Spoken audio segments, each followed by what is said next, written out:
নমস্কাৰ আপোনালোক সকলোকে পুনৰবাৰ স্বাগতম জনাইছোঁ মই মজিদ বন্ধুসকল পলকতা চামক আজি সন্ধিয়াৰ 7টা গুৰুত্বপূৰ্ণ খবৰ প্ৰথমটো খবৰ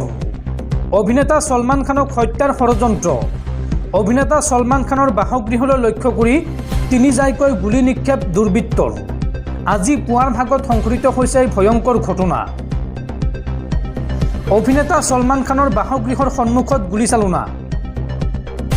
আজি পুৱাই তিনি জাইকৈ গুলিচালনা সলমান খানৰ বাসগৃহৰ সন্মুখত অভিনেতাগৰাকীৰ বান্দাস্থিত বাসগৃহ গেলেক্সিত চেপা উত্তেজনা আৰু এই গুলিচালনাৰ সময়ত বাসগৃহৰ ভিতৰতে আছিল অভিনেতাগৰাকী আৰু তাৰ পিছতে বৃদ্ধি কৰা হৈছে অভিনেতাগৰাকীৰ নিৰাপত্তাৰক্ষী বাইকত অহা দুই দুৰ্বৃত্তই চলাইছিল গুলি আৰু ঘটনাস্থলীত ইতিমধ্যে উপস্থিত হৈছে ক্ৰাইম ব্ৰাঞ্চ আৰু আৰম্ভ কৰিছে তদন্ত পৰৱৰ্তী খবৰ বিশ্বত তৃতীয় বিশ্বযুদ্ধৰ উকমুকনি বিশ্বত আৰম্ভ হৈ গ'ল আন এখন ভয়ংকৰ যুদ্ধ এইবাৰ ইজৰাইলৰ ওপৰত ভয়ংকৰ আক্ৰমণ চলাইছে ইৰাণে প্ৰায় 200টা ড্ৰোনেৰে ভয়ংকৰ আক্ৰমণ চলাইছে ইৰাণে আৰু এই যুদ্ধৰ প্ৰভাৱ পৰিব পাৰে অসম তথা উত্তৰ পূবতো এই যুদ্ধত চীনে হস্তক্ষেপ কৰাৰ লগে লগে বিপদত পৰিব পাৰে ভাৰত চাৱাহক ইৰাণ ইজৰাইল যুদ্ধৰ শেহতীয়া আপডেট আৰম্ভ হৈছে তৃতীয় বিশ্বযুদ্ধৰ উকমুকনি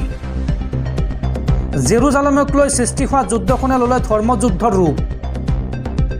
7 অক্টোবৰ 2023ত আৰম্ভ হোৱা যুদ্ধৰ ভয়ংকৰ পৰিণতি আতংকগ্ৰস্ত পৰিৱেশ বৰ্তমান মধ্যপ্ৰাচ্যত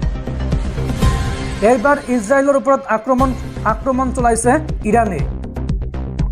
বেঞ্জামিন নেতানিয়াহুৰ সৈতে ফোনযোগে যুদ্ধৰ আপডেট ল'লে মাৰ্কিন ৰাষ্ট্ৰপতি জো বাইডেনে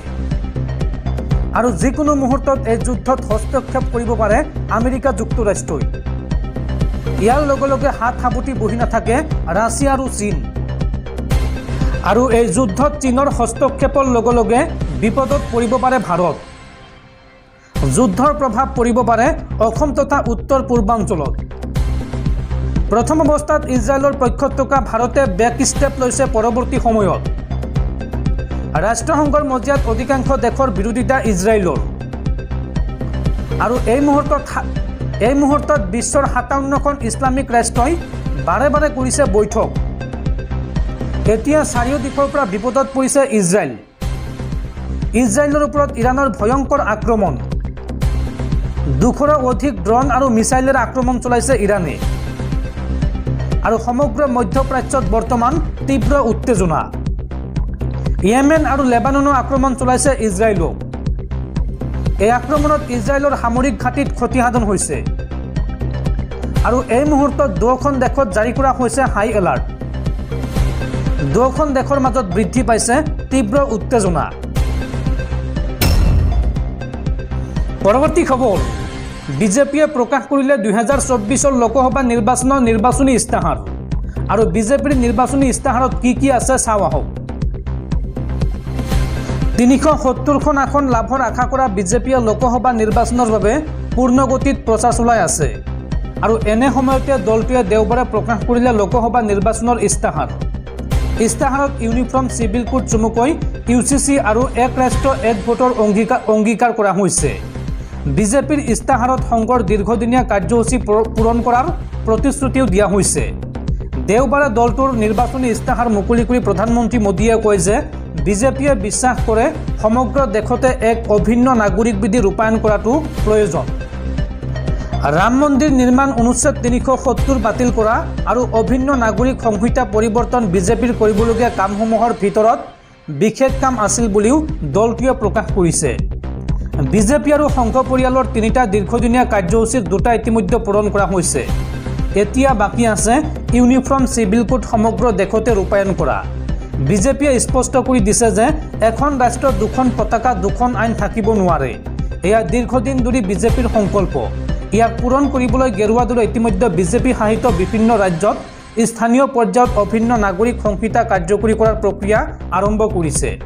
মোদীয়ে কয় যে তেওঁ কেন্দ্ৰীয় পৰ্যায়ত এয়া ৰূপায়ণ কৰাৰ বিষয়ে চিন্তা কৰিব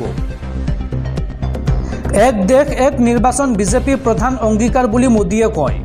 কেন্দ্ৰীয় চৰকাৰে ইতিমধ্যে এক ৰাষ্ট্ৰ এক নিৰ্বাচনৰ বাবে এখন সমিতি গঠন কৰিছে। বিজেপিৰ লক্ষ্য হৈছে 2029 চনৰ ভিতৰত সকলো ৰাজ্যতে লোকসভা আৰু বিধানসভা নিৰ্বাচন একেলগে অনুষ্ঠিত কৰা। আৰু সেই প্ৰতিশ্ৰুতি আজি মুকলি কৰা দলটোৰ ইস্তাহাৰতো উল্লেখ কৰা হৈছে। ইস্তাহাৰত কোৱা হৈছে যে আমি এক ৰাষ্ট্ৰ এক নিৰ্বাচনৰ ধাৰণাটো বাস্তৱত পৰিণত কৰিবলৈ সকলো প্ৰচেষ্টা কৰিম। এই কথা ঘোষণা কৰা হৈছে বিজেপিৰ নিৰ্বাচনী ইস্তাহাৰত।